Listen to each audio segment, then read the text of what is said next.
segunda-feira eu meço o que eu vou falar. Já percebeu, já? Uhum. Falo bastante coisa, mas eu meço o que eu vou falar, velho.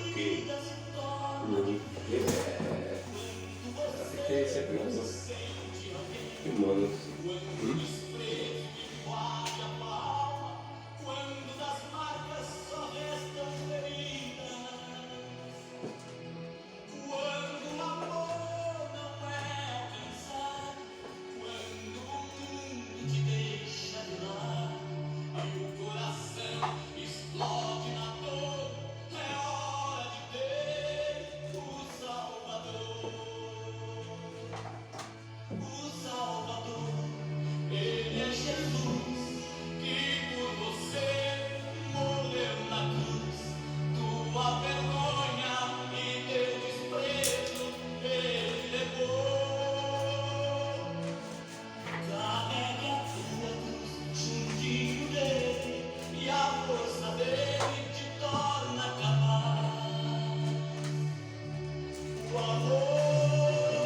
Quando você puder.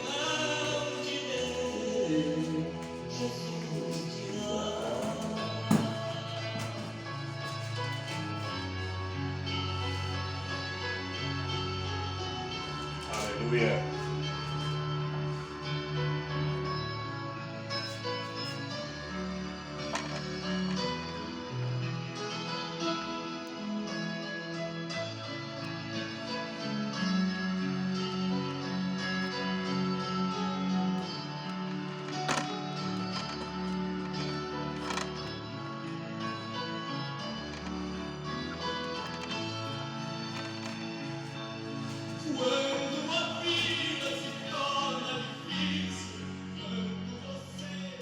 A paz do Senhor Jesus, povo de Deus. Graças a Deus, estamos mais uma semana, mais um programa da Rádio TV Purim, Casa de Recuperação, Projeto Purim.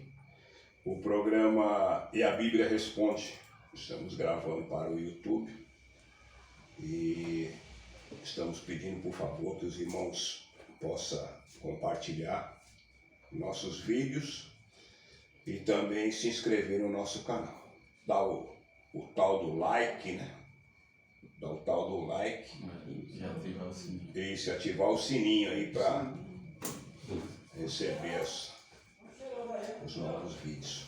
Está conosco, mais uma vez, para minha alegria, o nosso querido Diácono Washington, né? Companheiro de longas carreiras. Hoje estaremos falando sobre o tema Poder de Filho, né? Poder de Filho, baseado em São João capítulo 1, versículo 12. Eu gostaria que o nosso Diácono Washington fizesse essa leitura e já na sequência aí a oração. Amém? Amém. A paz do Senhor para todos os ouvintes da Rádio TV Purim. É motivo de grande alegria estarmos novamente juntos para falarmos sobre este tema bastante importante, agradecendo a Deus por mais uma oportunidade belíssima que Ele tem nos dado de nós estarmos juntos aqui. Nós queremos ler o texto no Evangelho de João, no capítulo 1, e versículo 12, que nos diz o seguinte: mas a todos quanto o receberam, deu-lhe o poder de serem feitos filhos de Deus, a saber, aos que creem em seu nome. Amém. Vamos orar nesse momento, agradecendo a Deus por essa oportunidade, orando pelo Projeto Purim, pelo pastor Roberto, para que Deus continue abençoando esta obra, essa casa de recuperação, poderosamente. Assim oremos. Querido e eterno Deus, aqui estamos na Tua presença, Senhor, te agradecendo por esta oportunidade que tem nos dado de estarmos aqui em mais um podcast para falarmos a Tua palavra, comentarmos a Tua palavra, Senhor. Deus continua abençoando poderosamente esse projeto, continua abençoando o pastor Ezra Roberto, abençoa poderosamente esta comunidade cristã primitiva, essa casa de recuperação. Deus, onde Tu tens salvado vidas, tens transformado pessoas. porque a tua Aleluia. palavra ela é uma palavra poderosa, é uma palavra ativa, ela é uma palavra que dá vida. Deus continua abençoando cada um de nós, abençoa todos os ouvintes da Rádio TV Purim, teus filhos que estão nesse momento nos ouvindo, aqueles que não estão podendo por algum motivo, continua abençoando poderosamente, em nome de Jesus. Amém. Amém. Queridos irmãos, o tema é bastante maravilhoso e nós vamos já começar com as perguntas que eu, pelo menos, nunca fiz essa pergunta a ninguém e também nunca fui questionado. No versículo de número 11, né, que é o versículo anterior, né, que está aí o contexto, né, Washington? Ele veio para o que era seu e os seus não o receberam. Esse vir para o que é seu dá assim, à primeira vista, dá a entender o que é. Havia um povo que era dele, que era exclusivo dele, que tinha direito à salvação, que realmente foi escolhido, ou como você vê esse tipo de coisa? Quando o evangelista João fala aqui que veio para o que era seu, ele está falando acerca da promessa que foi feita ao povo de Israel.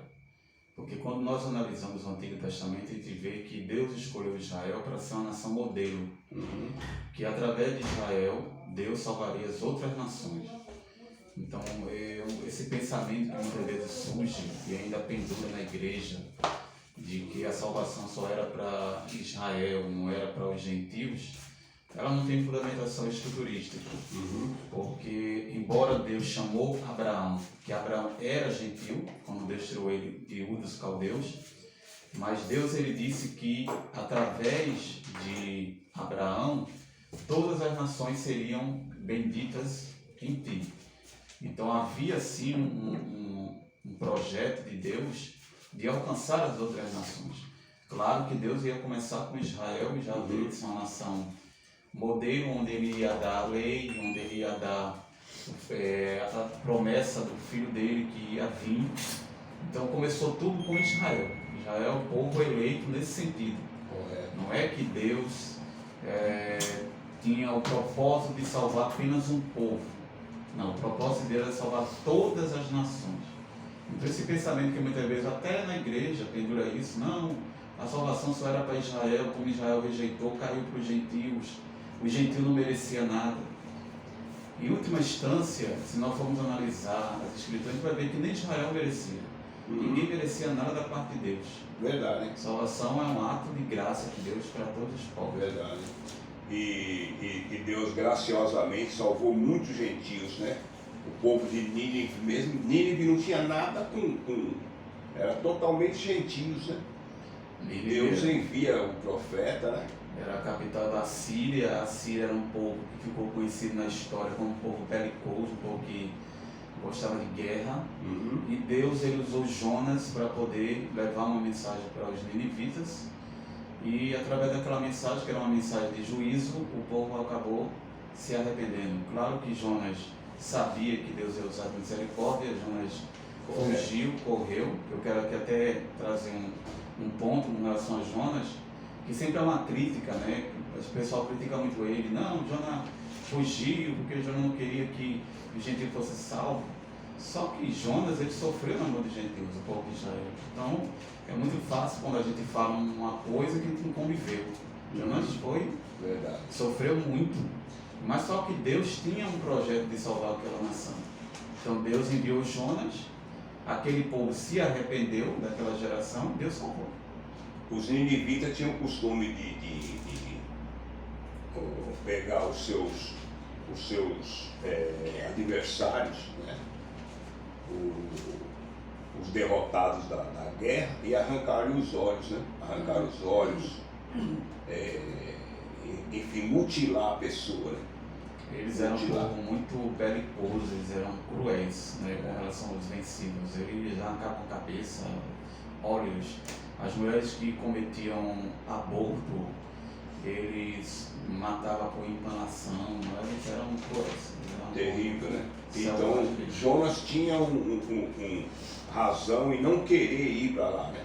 Ele tinha razão. Agora, claro que sempre vai ter aqueles críticos que vai criticar Jonas, né? Porque Jonas, claro, é muito fácil você falar uma realidade que você está vivendo. É verdade. Se você não está passando por aquilo, você vai tecer crítica. Mas quando o cara está no lugar da outra pessoa. Por isso que Jonas não quis. Claro que Deus direcionou ele, porque Deus queria que ele fosse. Verdade. Porque a misericórdia de Deus é grande, Deus não vê as coisas como a gente vê. Verdade. E Deus queria salvar aquela nação, Deus queria salvar os ninivitas, que eram gentios. Né? Então a salvação também alcançou os ninivitas. Washington, eu classifiquei aqui 5 tipos de filhos de Deus, né? O primeiro tipo de filho, hoje nós vamos falar sobre os adotados, né, que é a igreja, né? Por isso o tema poder de filho, ele nos deu o poder, né? Criados, né?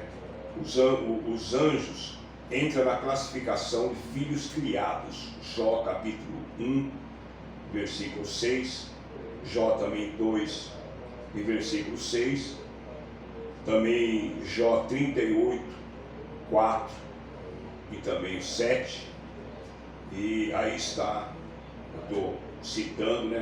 Nós vamos ler aqui, não é o caso, mas nós estamos mostrando aqui. Tem outro tipo de filho, que é o homem natural, né? Que é Adão, né? Foi nosso pai Adão, ele foi formado, né? Do pó da terra. A Bíblia diz que ele foi formado do pó da terra. É o tipo de filho que foi formado. Gênesis capítulo 1, versículo 26 e 27, também capítulo 2, versículo 7 de Gênesis, né? E depois entra os judeus, né? Que são os escolhidos, né? Deus olha, escolhe Abraão e de Abraão forma, a partir de Jacó, transformado o nome para Israel, propriamente o nome Israel, né? Isaías capítulo 1, versículo 2 e Amós capítulo 3, versículo de número 2. Depois nós temos aí os adotados, né? Os adotados, que é especificamente a igreja. Efésios capítulo 1, versículos 4 e 5, e João, que é o nosso tema, o nosso texto áureo aí, capítulo 1, versículo 12. E por último, temos o Filho unigênito, né? Filho unigênito de Deus, João capítulo 3, versículo 16, né? E Salmo capítulo 2, versículo 7, tu és meu filho, hoje te gerei. E a profecia da geração de Jesus, o Filho, o único Filho de Deus gerado dele mesmo, né? Dele propriamente dito e eterno, né? Como o Pai. Essa questão de... que tem até alguns que pegam esse texto, né? Tu és meu filho, hoje te gerei. Só que a palavra gerar ali no original hebraico é proclamar. Porque tem alguns que dizem que Jesus foi criado por Deus. Com uma demonstração, né? Porque ele já era Deus desde a eternidade. Ele estava com Deus desde a eternidade. Não foi muito criado. bom, muito bem explicado essa sua colocação. E quando diz que ele é filho unigênito, é porque ele é único, né? Ele estava com Deus desde o princípio. Nós somos a igreja gentílica, né? Nós entramos na conta da salvação por adoção. Concorda comigo? Vamos ler Efésios capítulo 1, versículo 4 e 5. Nós entramos por adoção.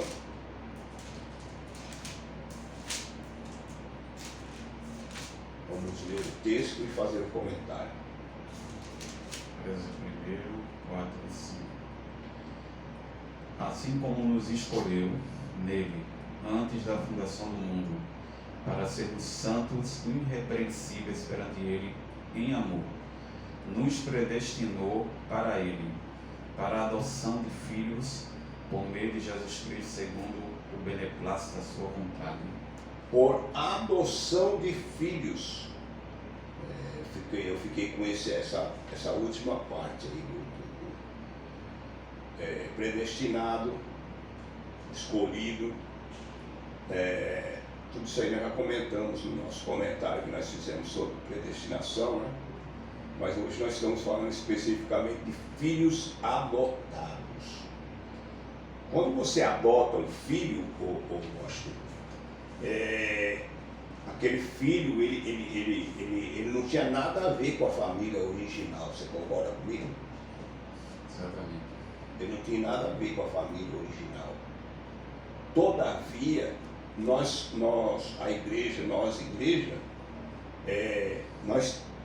de uma certa forma, nós temos a ver sim com Deus, né? Porque nós fomos feitos, né? Lá no começo, lá através de Adão, né?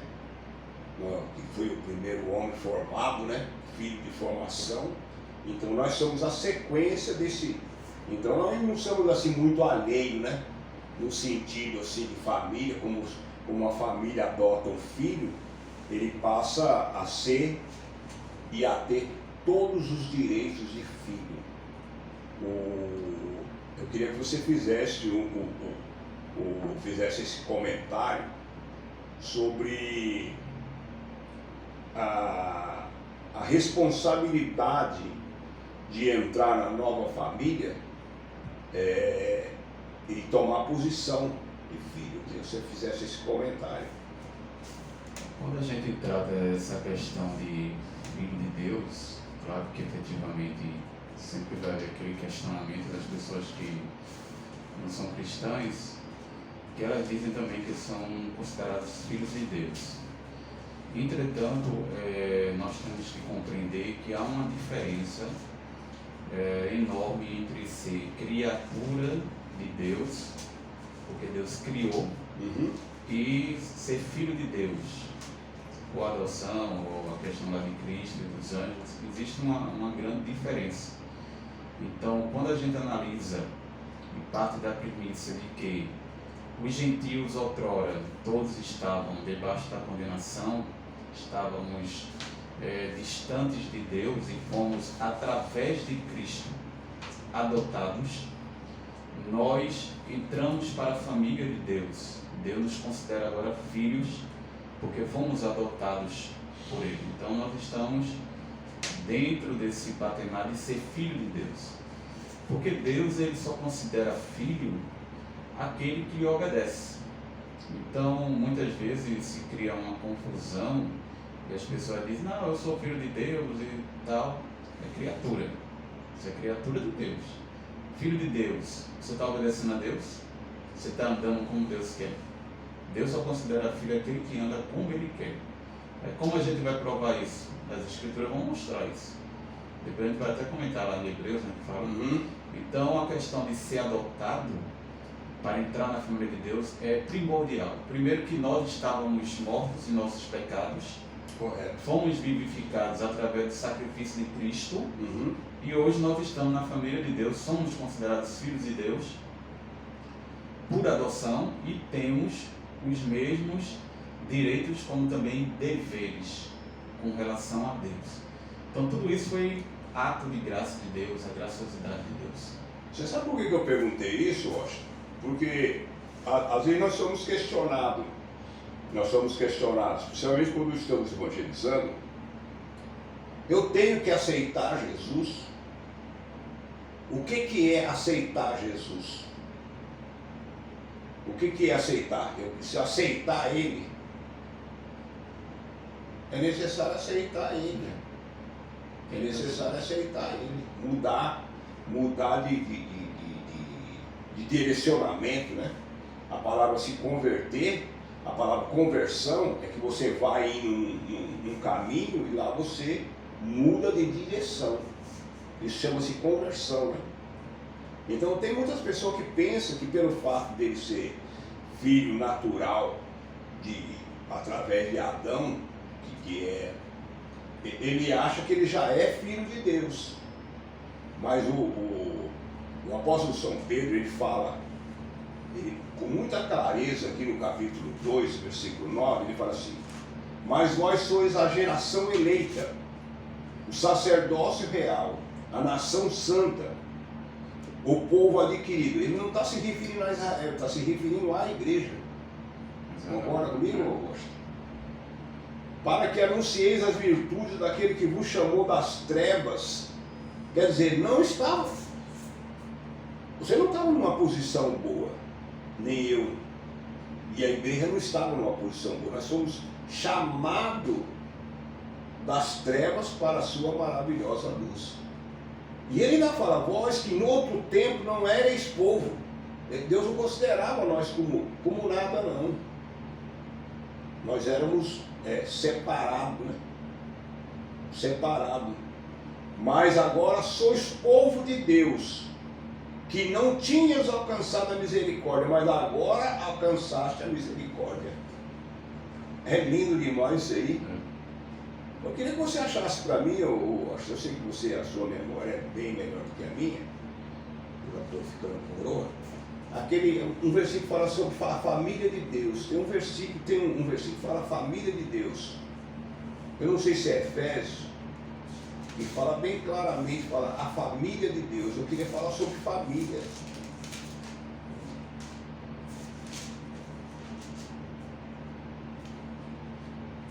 Fala a família de Deus.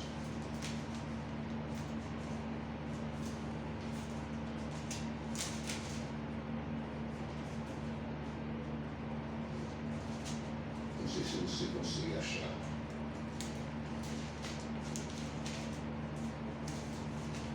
Ele fala bem claro, família de Deus. É muito lindo esse versículo.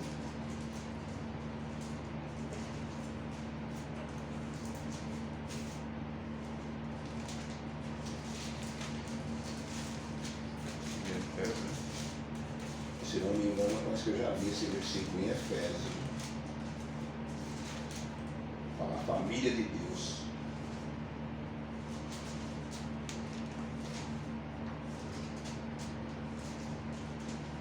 Família de Deus. Nós não tínhamos direito à salvação. Mas depois entramos e tornamos-nos participantes da família de Deus.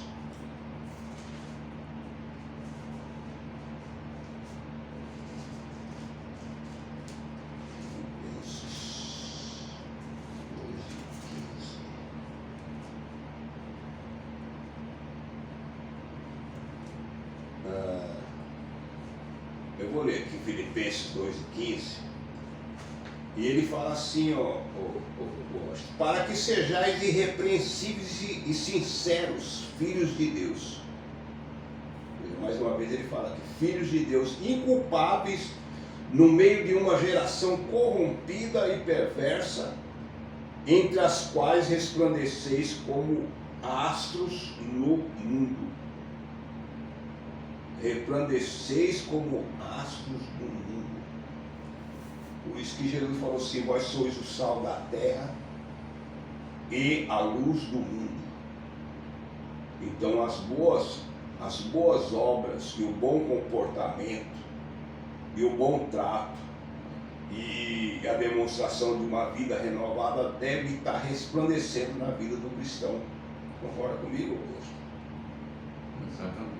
Ele fala muito claro, para que sejais irrepreensíveis e sinceros, filhos de Deus. Você achou o versículo? Gálatas 6:10. Leia para nós, por favor. Portanto, enquanto temos oportunidade, façamos o bem a todos, especialmente da família da fé. Famílias de Deus. Tem mais.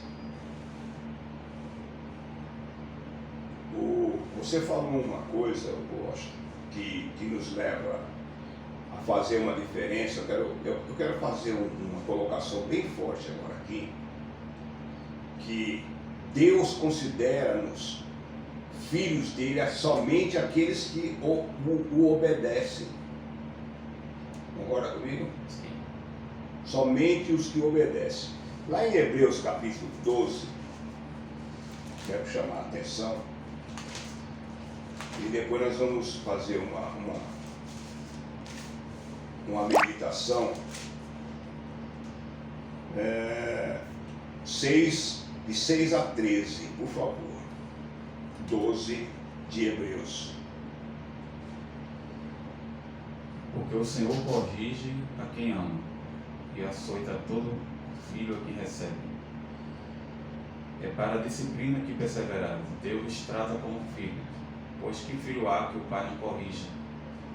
Mas se estáis sem correção, e que todos se têm tornado participantes, logo sois bastardos e não filhos. Além disso, tenhamos os nossos pais segundo a carne, que nos corrigiam e respeitávamos. Não havemos de estar em muito maior submissão ao Pai espiritual? Então viveremos? Pois ele nos corrigiam por pouco tempo, segundo melhor lhe parecia. Deus, porém, nos disciplina para aproveitamento, a fim de sermos participando da sua santidade. Até aí só. Para sermos participantes da sua santidade. Lá no versículo de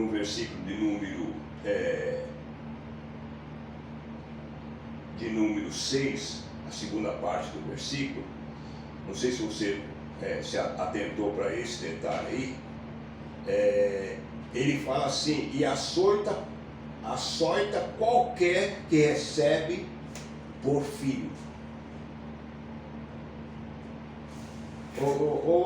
Esse evangelho moderno agora, esse evangelho light aí, não aceita muito esse negócio de o pai açoitando. Dá uma imagem assim, nós já falamos sobre isso, né? Já fizemos algum comentário sobre isso, mas eu queria que você comentasse um negocinho. Um pai carnal, um pai natural, verdadeiro, né? Humanamente falando, ele parece que não é muito pai, não se vê o filho fazendo qualquer coisa. Eu queria que você comentasse isso aí. O pessoal tem uma imagem de Deus, aquele Deus que a pessoa faz o que quer, da maneira como quer, leva a vida como quer, e Deus, não, é meu filho. Comenta isso aí, por favor. Infelizmente, hoje em dia existe um relativismo no Evangelho. O Evangelho está muito relativado.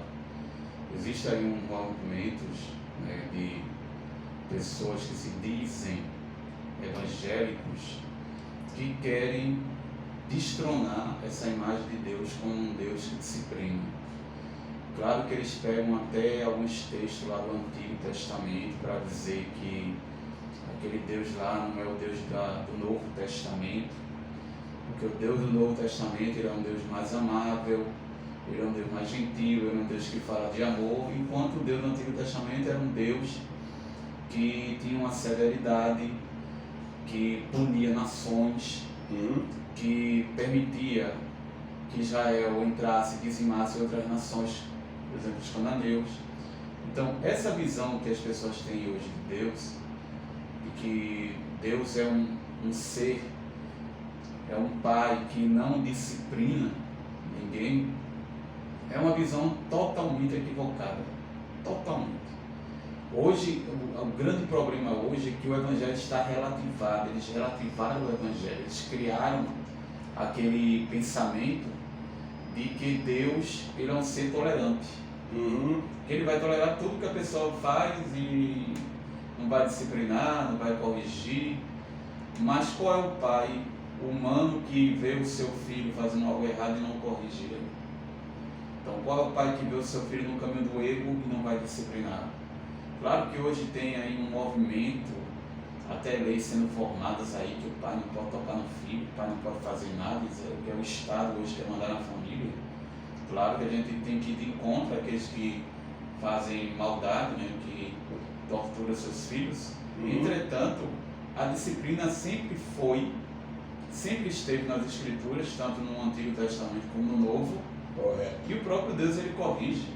Porque se Deus ele não corrigisse o filho dos filhos dele, tudo entraria numa anarquia total. Deus não seria justo, Deus não seria santo, Deus ia tolerar tudo. Então Deus tem que chamar a responsabilidade do homem quando o homem está andando por caminhos difíceis. Agora, só que hoje, infelizmente, até dentro da igreja existe aquela mentalidade de que Deus não corrige mais ninguém.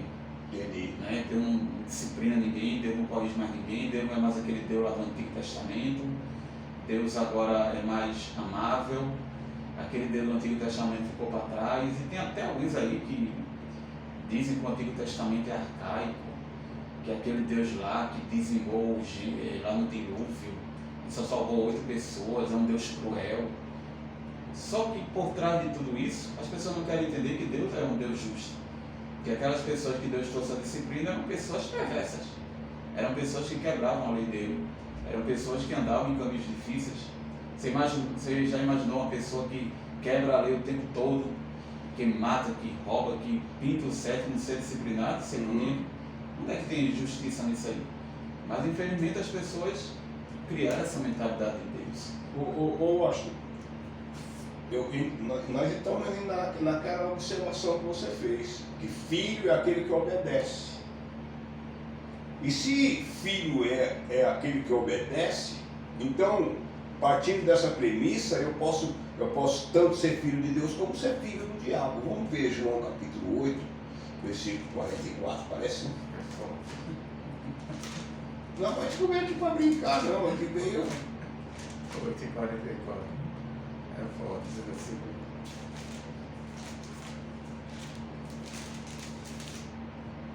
É 8:44, é isso, né? Tem versículo que a gente não esquece, né?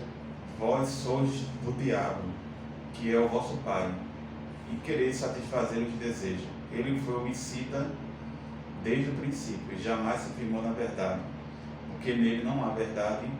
Quando ele profere mentira, fala do que ele é próprio, porque é mentiroso e pai da mentira. Mentiroso e pai da mentira. Então, vendo que a pessoa que mente faz a vontade do diabo. E aí, claramente está falando assim: vós sois filho dele. É forte isso aí, né? É forte. E é real. Jesus não ia falar uma coisa que não seria verídico, né? Porque às vezes a gente está falando aqui no rádio, o pessoal está falando assim que nós estamos julgando as pessoas, estamos colocando a pessoa no inferno, estamos colocando a pessoa como filho do diabo, mas não fomos nós que escrevemos isso aí. Nem não fomos nós que falamos isso aí. Então, quando você sai na rua e fala para a pessoa, você precisa aceitar a Jesus para ser filho de Deus, soa estranho, né? É porque as pessoas se consideram filhos de Deus, né?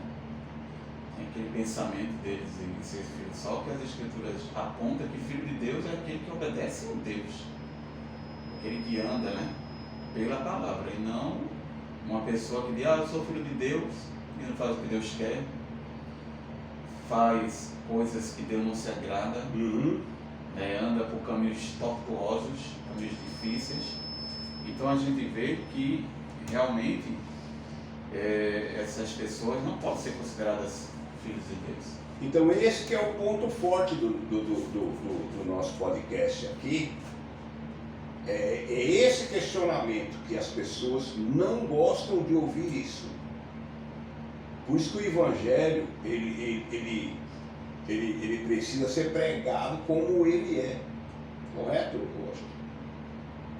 Porque às vezes as pessoas falam, às vezes você está no culto assim e alguém para agradar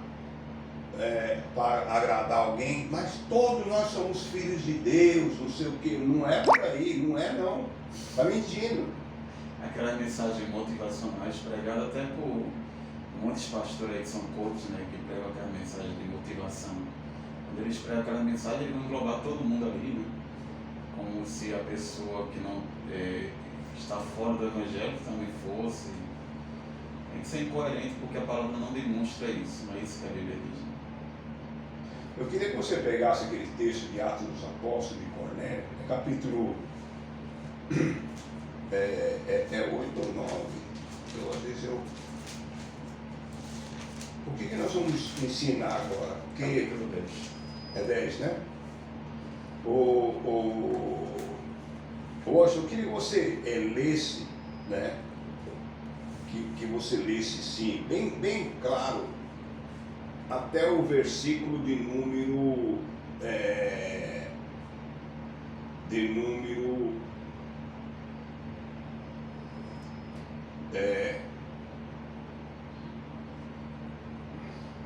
Nós vamos aqui. Até o 4, né? Não, você lê mais. Até o versículo de número 15. Eu queria que você fizesse essa leitura bem longa aí, são 15 versículos. Certo. Mas depois nós vamos dar uma explicação. Atos dos Apóstolos. Porque tem pessoas que pensam que está salvo, né? Atos dos Apóstolos, capítulo 10, versículo 1. E morava em Cesareia um homem de nome Cornélio, centurião da corte chamada Italiana, piedoso e temente a Deus com toda a sua casa, e que fazia muitas esmolas ao povo, e de contínuo orava a Deus. Esse homem observou claramente durante uma visão, cerca da hora 9 do dia, um anjo de Deus que se aproximou dele e disse: Cornélio. Este, fixando nele os olhos e possuído de temor, perguntou: que é, Senhor? E o anjo lhe disse: as tuas orações e as tuas esmolas subiram para memórias diante de Deus. Agora envia mensageiro a Jope e manda chamar Simão, que tem por sobrenome Pedro. Isso. Ele está hospedado com Simão Curtidor, cuja residência está situada à beira-mar. Logo que se retirou o anjo que lhe falava, chamou 2 dos seus domésticos e um soldado piedoso, dos que estavam a seu serviço, e havendo-lhes contado tudo, enviou-o a Jope. No dia seguinte, indo eles de caminho, e estando já perto da cidade, subiu Pedro ao eirado, por volta da hora 6, a fim de orar. E estando com fome, quis comer, mas enquanto lhe preparava a comida, sobreveio um êxtase.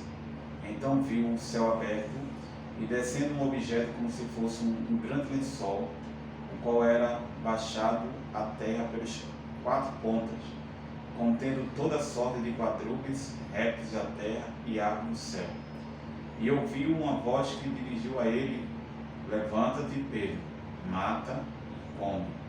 Mas Pedro replicou: de modo nenhum, Senhor, porque jamais comi alguma coisa imunda e comum.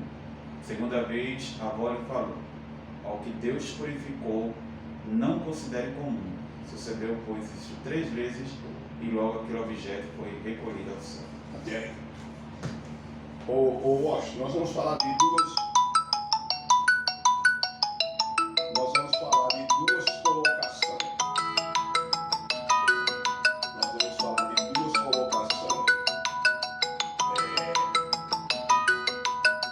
O comer comida impura era uma coisa dos judeus, né?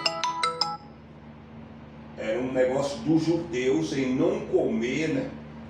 Em não comer coisa impura. Não é mesmo? Não lá na lei, né? Na lei era proibido isso. Era proibido. Ali é meio complicado, até para explicar, né? Animal que tem um pé, um jeito, né? Eu já li aquilo ali, é um tema meio... Aquelas proibições... Até para identificar, né? Para identificar, tem que estudar um pouco de biologia, né? Essa parte de... E tinha também os porcos, né? Os porcos eram uma comida maligna, né? Eram considerados imundos. Imundo mesmo para... Aquela proibição lá de Deus com relação à comida era mais por questão de saúde. A preocupação de Deus ali era a questão de saúde. Não é que até hoje existem algumas igrejas que proíbem, né, as pessoas... E eu também não como, por questão de saúde também. Tem a questão da saúde, né? Mas a gente não pode levar para o extremo e dizer que é errado. Que é pecado. Pecado. Tem igrejas por aí que defendem, mas quando a gente examina as escrituras, a gente vai ver Paulo falando lá no capítulo 14 de Romanos. Eles levam para o lado religioso, né? A comida não nos faz agradar a Deus. A gente como deixa de comer. Aí Deus usa, na sua infinita misericórdia e sabedoria, Ele usa essa linguagem tão conhecida dos judeus para trazer os gentios à salvação. Concorda comigo, Augusto? Eu queria que você comentasse sobre isso aí, porque esse moço aqui, o Cornélio, ele era um piedoso, temente a Deus. Não era só ele, era toda a sua casa. Fazia muita esmola ao povo e de contínuo ele orava a Deus. Tem muitas pessoas que pensam que isso aqui já é um fator suficiente e preponderante para se obter a salvação. É isso que eu queria que você comentasse. É muito interessante esse texto. Né? Diz que ele era piedoso, temente a Deus com toda a sua casa. Né? Não era só ele, era a casa, ele ainda dava o exemplo. Né? Orava a Deus. Forte demais isso aí. O que a gente tem que pontuar também é que nós não estamos aqui dizendo que uma pessoa que não é cristã, ela é desprovida de caráter, não nada disso. A gente até comentou aqui em outros podcasts que tem pessoas que não são cristãs, e dá mais exemplo, e dessas muita gente que é cristã. Do que certos crentes, né? Certos crentes, pessoas que têm caráter, pessoas que ajudam os outros, verdade, pessoas que estendem as mãos. Não são cristãos, mas são pessoas que têm um caráter, entendeu? Claro, ele está em erro, está em pecado e precisa se converter, isso é fato. Porque muitas vezes as pessoas confundem isso. Acham que pelo fato de elas serem uma pessoa que ajuda, que faz obra filantrópica, que tem um bom coração, ajuda os outros, elas acham que isso é o suficiente. Só que em contrapartida a gente vai ver que a salvação é pela graça de Deus. É um ato de graça de Deus e não de dependência do homem, que o homem pode fazer. Ali é onde entra aquele versículo lá de João também, que diz assim: e conhecereis a verdade, e a verdade vos libertará. Como que você interpreta esse versículo, Washington? Como você analisa esse versículo? Conhecereis a verdade. Quando ele fala a verdade, existe uma suposição, supostamente, e conhecereis a Jesus. Ele disse: eu sou o caminho, a verdade e a vida. É conhecer Jesus, porque tem muita gente que pensa que conhecer a verdade é conhecer as Escrituras. Não é isso aí, né? Não. Se você comentasse, fizesse essa colocação. Conhecer a verdade é conhecer o próprio Cristo. O próprio Cristo.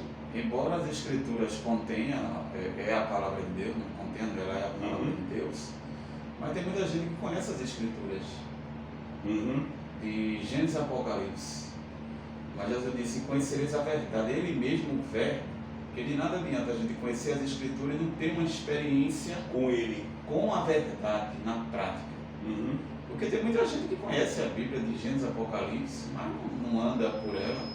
Tem até aqueles que são contra ela, odeiam as Escrituras, mas a gente tem que entender que conhecereis a verdade é conhecer a Cristo, porque os judeus, eles estavam ali diante de Cristo, eles conheciam a lei, conheciam os ritos mosaicos, conheciam toda a Torá, toda a lei, mas eles estavam desconhecendo aquilo que a lei mostrava, aquilo que a lei apontava, que era o próprio Cristo. Por isso que ele disse: conhecereis a verdade. Ele era a própria verdade. Claro que hoje em dia alguém vai dizer que a verdade não existe, que a verdade é relativa. Não. A verdade é absoluta. E a verdade é Cristo. Hoje o mundo relativado diz que não existe verdade, não é? Que tudo é relativo, não existe verdade, que Jesus não era verdade. Tem até uns que vão de encontro, diz que ele nem existiu, mas existem provas que ele existiu, provas históricas que ele existiu. E a maior prova de todas é a vivência dele conosco, onde ele transforma pessoas. Tem prova maior do que essa? Quantas pessoas não foram transformadas pela verdade? Só que quando o camarada está distante de Deus, no ateísmo, ele não quer ver isso. Mas contra fatos não há argumento. O próprio Jesus, ele demonstra que ele é a verdade, ele prova que ele é. Quando ele liberta, ele liberta. Quando ele transforma a pessoa. Bom, havia necessidade de Pedro ir lá mesmo falar? Tinha essa necessidade. Porque, embora Cornélio, ele era um homem que temia Deus, era um homem que fazia obras filantrópicas, mas ele precisava aceitar Jesus. Então, hoje em dia, as pessoas dizem, não, eu já faço boas obras, eu já ajudo, eu não preciso, mas preciso aceitar Jesus. Leia o 21, 22 e 23, dessa mesma leitura, nossa. Capítulo 10. E descendo Pedro para junto dos homens, disse, a quem me tendes? Sou eu a quem buscais? A quem vieste? Então disseram, o centurião Cornélio, homem reto e temente a Deus, tendo bom testemunho de toda a nação judaica, foi instruído por um santo anjo para chamar-te à sua casa e ouvir as tuas palavras. Pedro, pois, foi convidado a entrar, hospedando-o. No dia seguinte, levantou e partiu com eles. Também alguns irmãos que habitavam em Jope foram em sua companhia. O que eu acho interessante aqui desse texto também, pastor, é que mesmo Deus mostrando a Pedro aquela visão dos animais, a gente vê que mesmo Deus dando aqui, mostrando essa visão, dando esse exemplo aqui com relação a Cornélio, quando é lá na frente, você vai ver que Pedro, ele vai ficar dissimulado com relação aos gentios. E o próprio Paulo repreende ele lá em Gálatas. Você vê mesmo Deus mostrando, porque existia... Teve a revelação, passou a experiência. Deus mostrou, mas ele endureceu. Porque os judeus, eles tinham um pensamento que a salvação só era para eles. Que os gentios não mereciam a salvação. Que a salvação veio somente para eles e era eles que eram o povo escolhido de Deus e ponto. E os gentios eram totalmente rejeitados. Não é isso que a gente vê no Antigo Testamento. Eu queria que você continuasse essa leitura. Você parou no 23. Eu acho muito interessante nós comentarmos essa conversão de Cornélio, que tem muitos que se pega naquele negócio da bondade, né? Não, mas não há necessidade disso aí. Ele já passou obra, né? Isso, continua. Você parou no 23. E no dia imediato entrou em Cesareia. Cornélio estava esperando por eles, tendo reunido seus parentes e amigos íntimos. Olha. Aconteceu que, indo Pedro a entrar, e saiu Cornélio ao encontro, e prostrando-se aos pés o adorou. Mas Pedro o levantou, dizendo, ergue-te, e também eu sou homem. Falando com ele, entrou, e encontrando muitos reunidos ali, a quem se dirigiu, dizendo, vós bem sabeis que é proibido a um judeu ajuntar-se ou mesmo aproximar-se a alguém de outra raça. Mas Deus me demonstrou que nenhum homem considerasse comum ou impuro. Ele entendeu a mensagem. A regra é essa, mas Deus me mostrou em revelação que eu não devo rejeitar você, que eu tenho que pregar a salvação para você. Deus proibiu essa questão aqui, havia essa regra do judeu não se juntar com outras nações, porque os judeus eram um povo que rapidamente se afastava de Deus e entrava para o caminho de idolatria. Então Deus evitava o contato. Mas Deus, ele queria através deles que eles fossem uma nação modelo. Como eles não foram, como eles entraram em caminhos difíceis, fazendo as coisas que os gentios faziam, Deus teve que ser mais rígido com eles.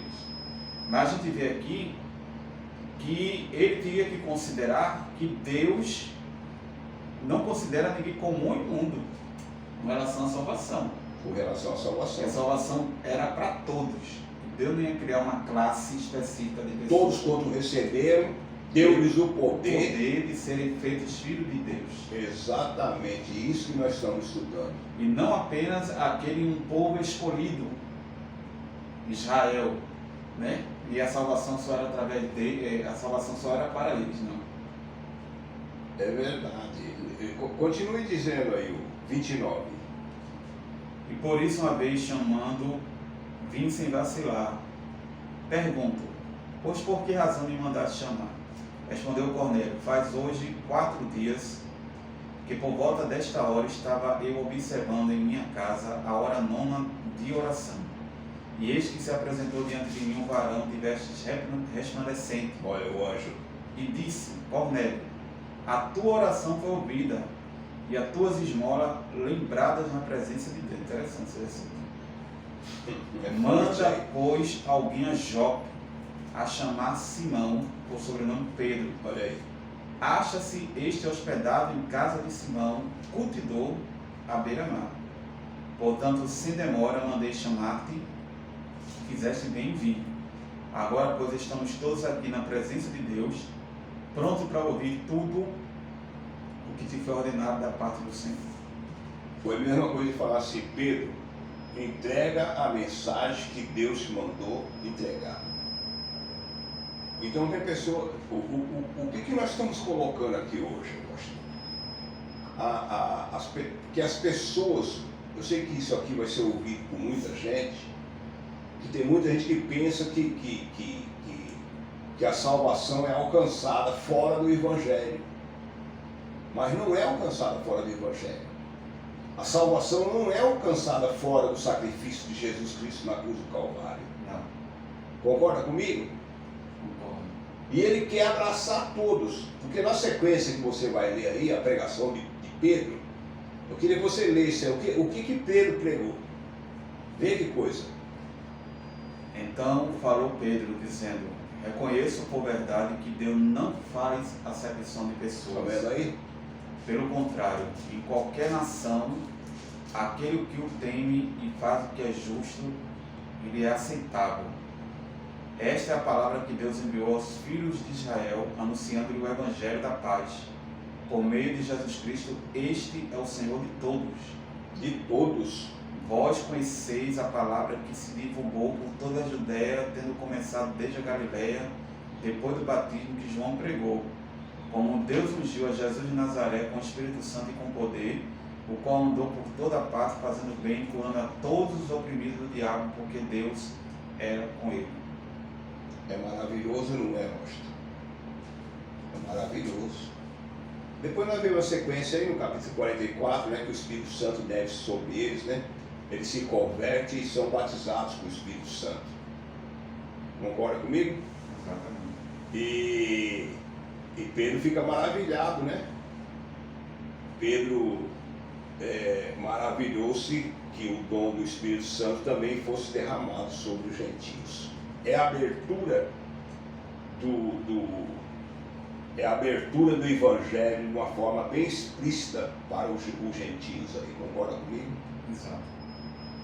É tão prova disso que aquele moço foi ter com Jesus à noite, e nós vamos continuar falando sobre a adoção de filhos, lá em São João capítulo 3, por favor, me acompanha aí, mostra. São João capítulo 3. O rapaz pergunta para Jesus, né?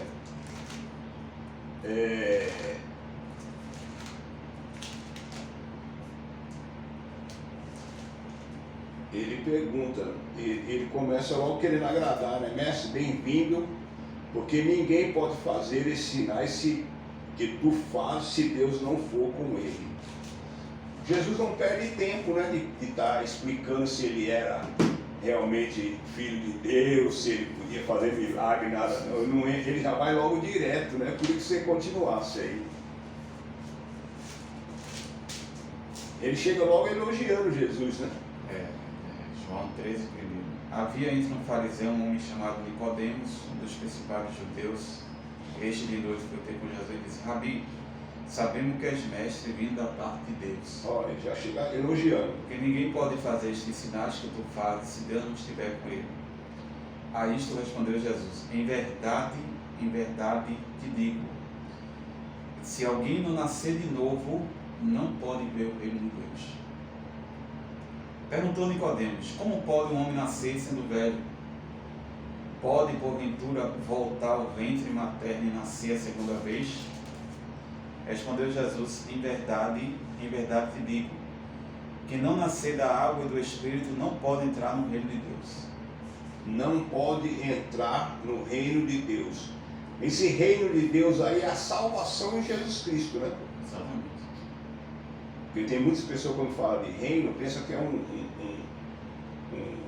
uma nação. Na verdade é uma nação, né? Como nós já lemos lá em Pedro, é uma nação.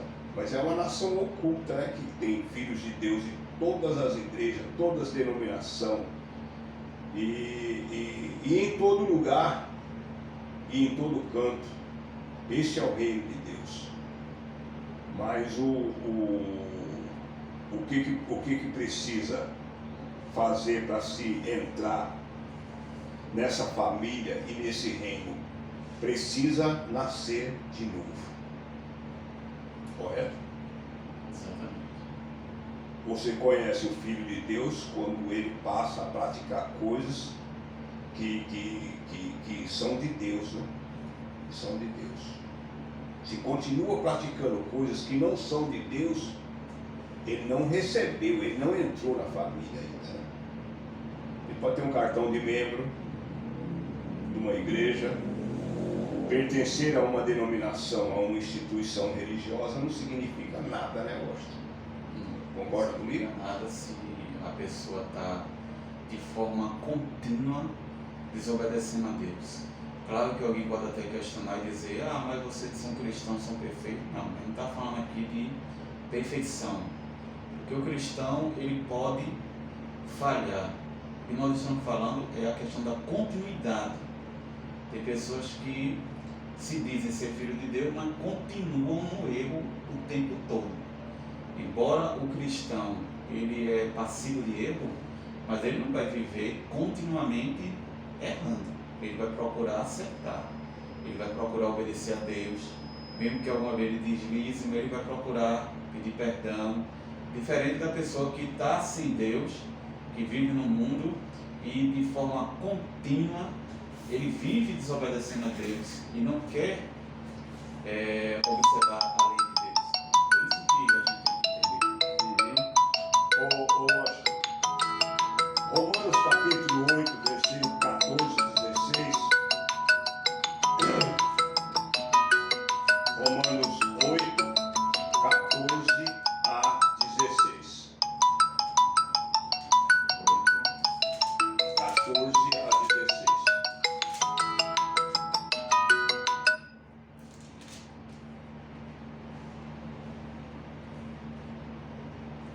Pois todos que são guiados pelo Espírito de Deus são filhos de Deus. Porque não recebeste o espírito de escravidão para viver de outra vez atemorizados, mas recebeste o espírito de adoção, baseado no qual clamamos, Abba, Pai. O próprio Espírito testifica com o nosso espírito que somos filhos de Deus. Então não é simplesmente só ter o nome de filhos de Deus. Tem que ser guiado pelo Espírito Santo. É exatamente isso aí que o texto está dizendo, não é não, moço? Concorda comigo? Exatamente. Porque tem muitas pessoas que pensam que é só receber o título, né? Todos os que são guiados pelo Espírito de Deus, estes são filhos de Deus. Ele é bem claro aí. Não é ter o título de uma igreja, de uma denominação que constitui a pessoa um filho de Deus, né? Infelizmente existe essa mentalidade hoje dentro das igrejas, que o simples fato da pessoa estar dentro de uma denominação, ela já é considerada filho de Deus. Só que a gente tem que entender que existem muitas pessoas que são cristãos nominais. O que é um cristão nominal? De nome. Ele é crente só de nome, mas a prática totalmente não condiz.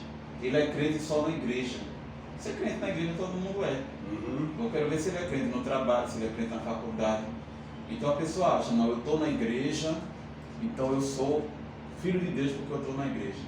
Mas a Bíblia é clara quando ela diz que os filhos de Deus, eles são guiados pelo Espírito de Deus.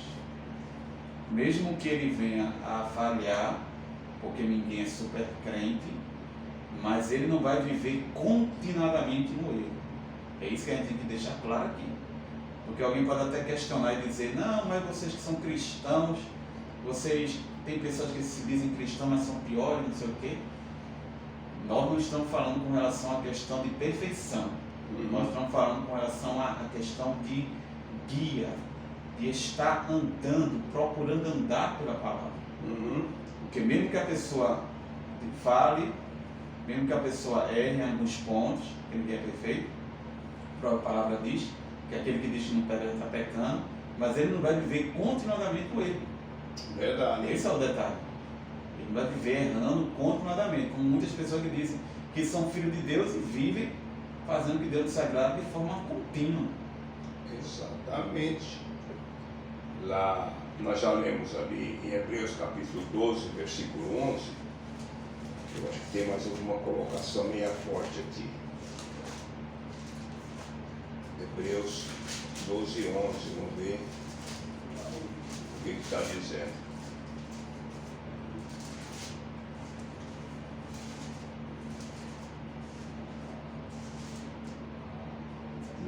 E 11, né?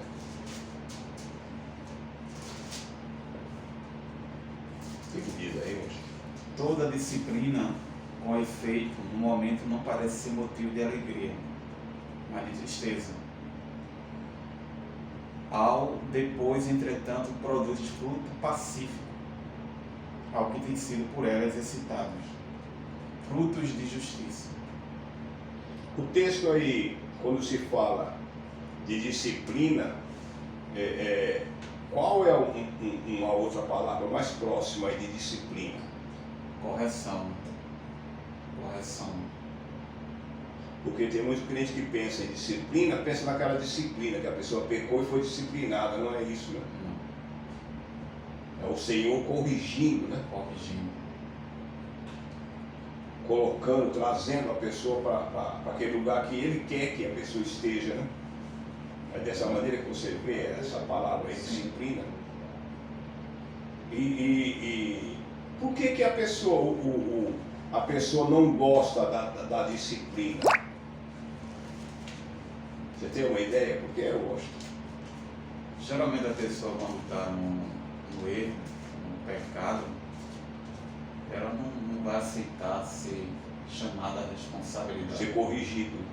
Então, você pode perceber que quando uma pessoa está fazendo coisa que Deus se agrada, e quando Deus usa os profetas dele, usa a palavra, a pessoa fica toda cheia de dedo e chega ao ponto até de se levantar contra o pastor que está pregando, o ministro ou o profeta, porque ele não quer ser corrigido.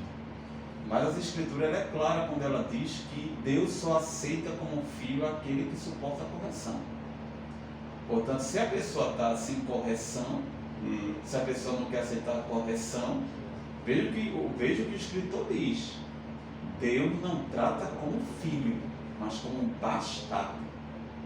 Então, uma pessoa que está na igreja, ela não aceita ser o versículo número 8, né? disciplinada, ela não aceita ser corrigida, Deus vai tratar ela como bastardo. Deus vai tratar ela como filho. Porque Deus só trata como filho aqueles que aceitam a correção dele. Quando a pessoa entra para o caminho difícil, Deus chama a responsabilidade. Por que Deus chama a responsabilidade? Porque Deus ama. A Bíblia diz que Deus castiga todos que Ele ama. Então, se a pessoa está sem disciplina, a pessoa não pode ser considerada filho de Deus.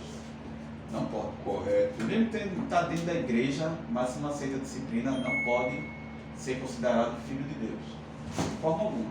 Só que hoje, o que acontece? Hoje tem um evangelho do Temos controlado. relativismo, o pessoal não quer aceitar correção nenhuma, aquele evangelho. Já deu um horário. Então isso complica.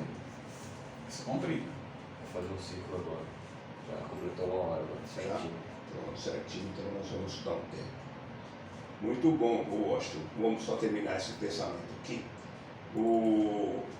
Então, você concorda que quando apesar dele ser filho de Deus, foi chamado como filho de Deus, recebido como filho de Deus, mas ele não aceita a correção, ele é aquele crente que deixou de dar lugar a Deus, a dar lugar à carne, ao mundo.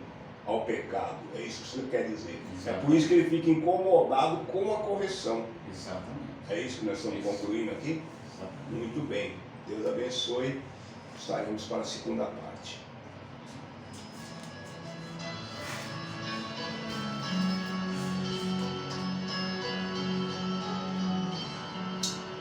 Você viu o break ali? Vou botar agora.